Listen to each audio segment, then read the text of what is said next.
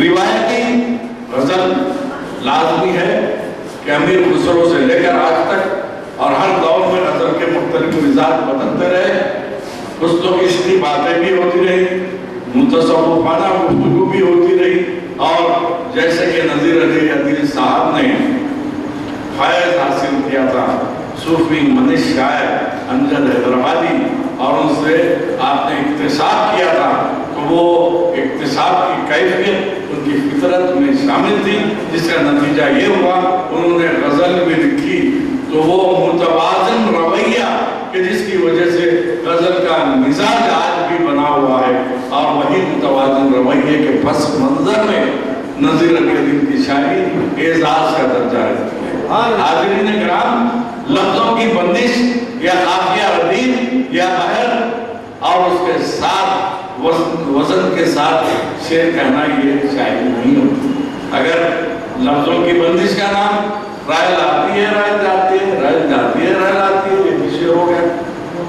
دلی کیفیات کو تجربات کے سمندر سے نکال کر لفظوں کی بندش میں پیش کرنا یہ شاعری ہے۔ یہ بہت ہی مشکل کام ہے۔ ہم یہ سمجھتے ہیں کہ چند خافیہ ہم نے رکھ لیے اور ردیف موجود ہے، لفظوں کو ادھر ادھر کر دیا، یہ نہیں۔ نذیر علی عدیل نے دبستان صفی کو زندہ رکھا۔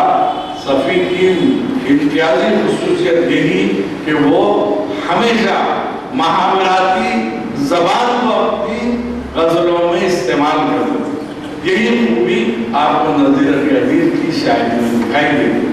شخصی طور پر انتہائی منکسر المزاج، حد سے زیادہ سادگی اور اپنے سے کم عمروں سے بھی بڑے حسن سلوک کے ساتھ ملتے تھے، یہ بڑی خاص بات ہے۔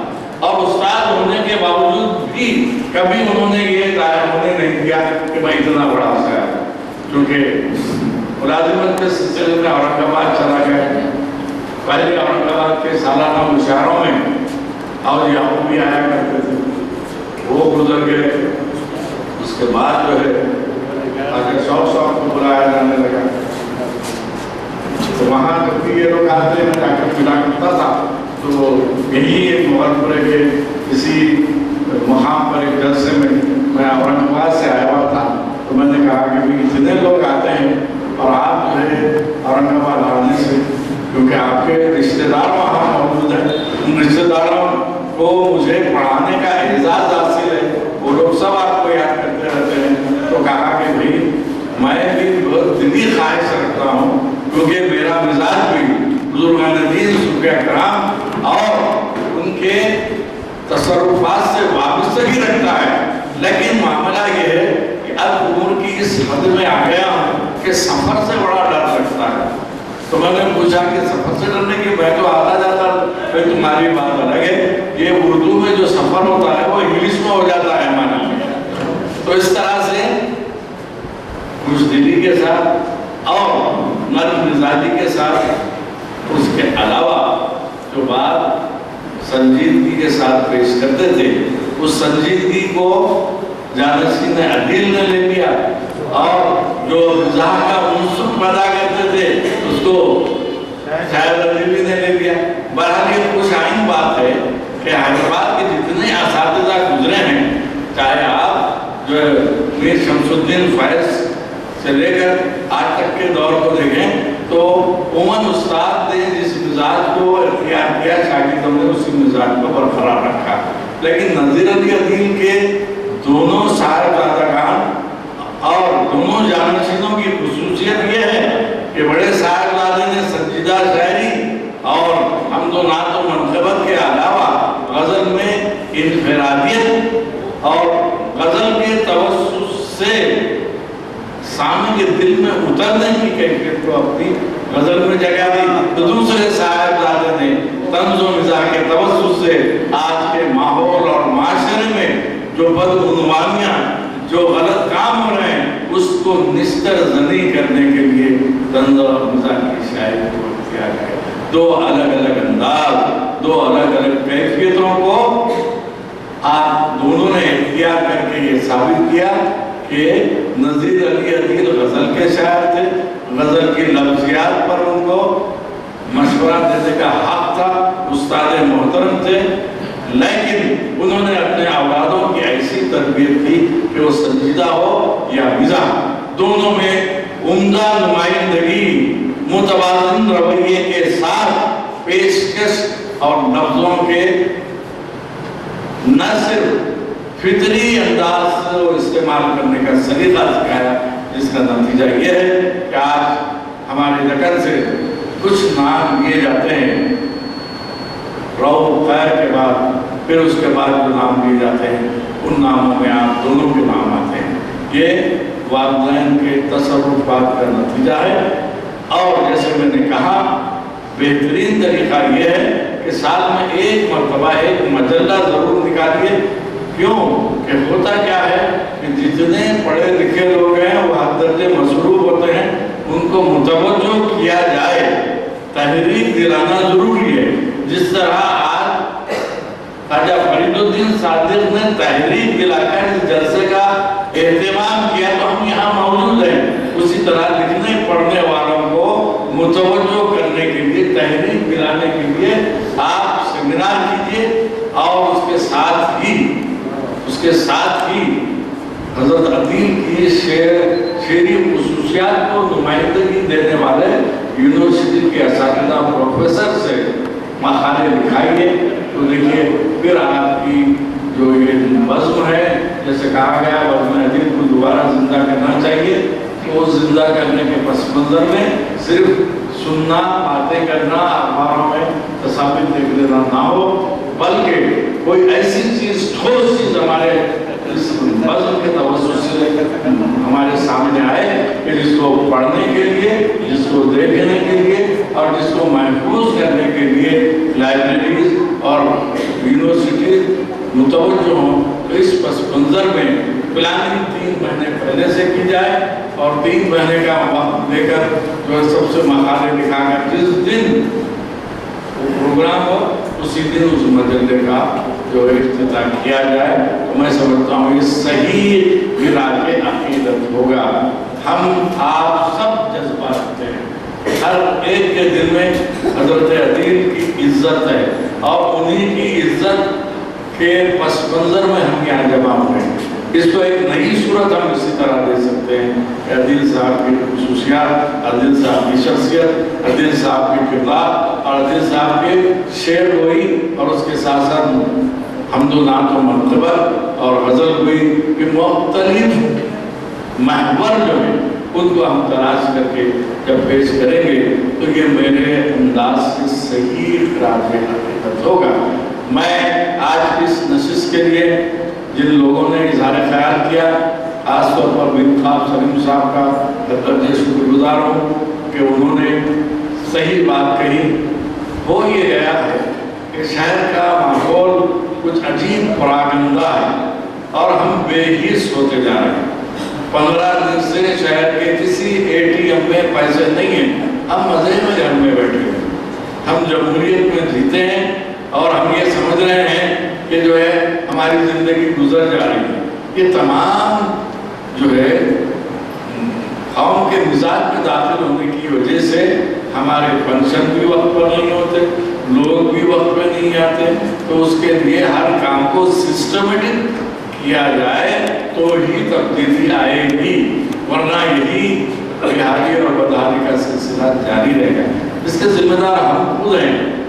کیوں کہ حیدرآباد میں ابھی کل تک میں بامبے میں تھا تو وہاں کے لوگوں کا جو رویہ ہے، یونیورسٹی میں موجود تھا میں، تو صاحب علی صاحب ایک ڈپارٹمنٹ ہے، ایک صاحب نے فون کیا، انہوں نے کہا کہ آپ اگر کیوں نہیں، اس کی وجہ ہماری اپنی لاپرواہیاں، ہم اپنے طور پر اس بارے میں غور ہی نہیں کرتے، اس بارے میں غور ہی نہیں کرتے، بلکہ جیسے ابھی دونوں کو ذمہ داری دی ہمارے انتخاب سلیم نے کہ کہ ہر مہینے میں یا ہر سال میں ہو یہ گیا ہے کہ بیچارہ فرید الدین صادق عارف صاحب تنہا پورا کام بینر باندھنے سے لے کر چائے پلانے سے ان کے پیچھے کوئی کام کرنے والے 2 لوگ آپ کو دکھائی نہیں دیتے. ایک آدمی کیا کیا کرے گا, کدھر کدھر کرے گا. تو یہ جو ہے ہم دوسری سب تیار نہیں کر رہے.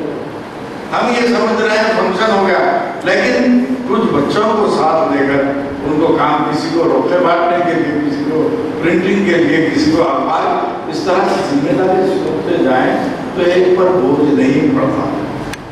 ہم بھی نہایت قوم متحد ہیں, متحدہ طور پر کام کرنے کی صلاحیتوں کی کمی ہے اور ہم کسی کو جمع بھی نہیں کرتے. کیوں جمع نہیں کرتے؟ لالچی ہیں, آپ کام نہیں کرنا چاہتے ہیں. آج کے روشوں میں دیکھے میں نے کتنے غلطیاں بتا دی. تو صاحب نے من کا ہم لوگ مقصد موقع یہی کرتے رہتے ہیں, غلطیاں بتانا ہمارا کام. تو یہ غلطی کیوں ہوئی؟ ایک آدمی کیا کیا کرے گا. نیچے خواجہ فرید الدین صادق کے وجہ تھا, خواجہ الدین صادق مرتبہ وابستگان عدیل, شاگردان عدیل اور جانشین عدیل اور آپ تمام اردو دوستوں کا شکریہ ادا کرتا ہوں. میں جب بھی فرید الدین صادق مجھے کہتے ہیں, کل تک میں باہر تھا, اگر حیدرآباد میں رہوں تو برابر سے ہی ہوتا. اسی طرح عارف صاحب کیوں کہ اردو کا جلسہ ہی ہماری ذمہ داری ہے. ہم پروفیسر ہو گئے تو ہم کوئی خطاب کا فرق لگا نہیں, ہم بھی ایک انسان ہیں. ہم اردو کی خدمت کرنے کے لیے پیدا ہوئے ہیں, تو اردو کا کام کرنے والوں کے ساتھ ہم جڑ جاتے ہیں, مل جاتے ہیں. تو یہ ہمارے لیے بھی اعزاز کا درجہ ہے. تو میں مزید ایک مرتبہ, ابھی آپ نے تمام رپورٹ سنی, اردو کے جتنے ادارے ہیں وہ کسی شخص کی محنت اور کسی شخص کی ذاتی جستجو سے چل رہے ہیں. اور جو بیٹھ کر اردو اکیڈمی کے اطراف میں بیٹھ کر کھانے پینے والے وہ بھی لوگ اپنا کام کر رہے ہیں, لیکن جس کو جذبہ ہے وہ کام کرتا رہتا ہے, اس کو کسی مدد کی بھی ضرورت نہیں رہتی. ایسے ہی ایک شخص جو فرید الدین صادق ہے, دوسرے عارف الدین صاحب ہے, کہ ہمیشہ کچھ نہ کچھ اردو کا کام کرتے رہتے ہیں اور ان سے وابستگی اختیار کرنا در حقیقت اردو کی خدمت کرنا ہے. اسی لیے میں فرید الدین صادق کو آج کے اس نذیر علی عدیل کے جو ہے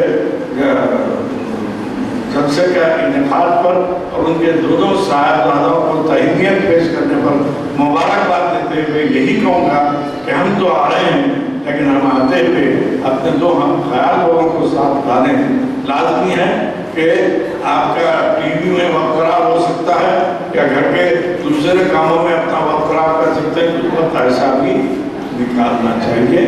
اور ایسے جلسوں کو, یہ کامیاب جلسہ اس لیے ہے, سنجیدہ اور سوچ و فکر رکھنے والے اور دانشورانہ ذہنیت رکھنے والے لوگ یہاں موجود ہیں. اس لیے آپ تمام حاضرین کو بھی مبارکباد دیتے ہوئے میں پھر یہی کہوں گا کہ عدیل صاحب نے دوسری سب تیار کر دی ہے اور یہ سب اپنا کام کرے گی اور اس کے توسط سے دوسرے لوگ بھی کام کرتے رہیں گے. میں مزید ایک مرتبہ نذیر علی عدیل صاحب کو اس دنیا سے گزرے ہوئے عرصہ ہو گیا, لیکن پہلے شعر جو میں نے پڑھا اس سے خود ظاہر ہے کہ ان کا کام ان کے ساتھ انجام دے رہے ہیں اور اس کے بعد آنے والی نسلیں وہ کام پورا کرے گی. ان چند کلمات کے ساتھ مجھے اپنے خیالات پیش کرنے کا موقع دیا گیا. یہ صدر تو, یہ صدارت ایک ظاہری چیز ہے, کسی نہ کسی جلسے کا کوئی نہ کوئی صدر ہونا. میں تو یہی کہتا ہوں کہ ہم خادم اردو ہیں, آپ کی خدمت میں حاضر ہیں, آپ بلاتے ہیں ہم آ جاتے ہیں.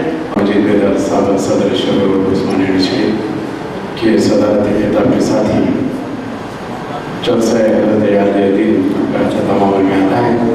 میں شاگردان عدیل سے گزارش کرتا ہوں کہ وہ یہاں پر تشریف لائیں. مسعود جاوید ہاشمی صاحب سے گزارش ہے کہ اس جو کرسیاں ڈالی گئی ہیں وہاں پر آپ آئیں. ظفر پرور صاحب سے بھی گزارش ہے وہ یہاں پر تشریف لائیں تاکہ ان کی شان خوشی کی جائے.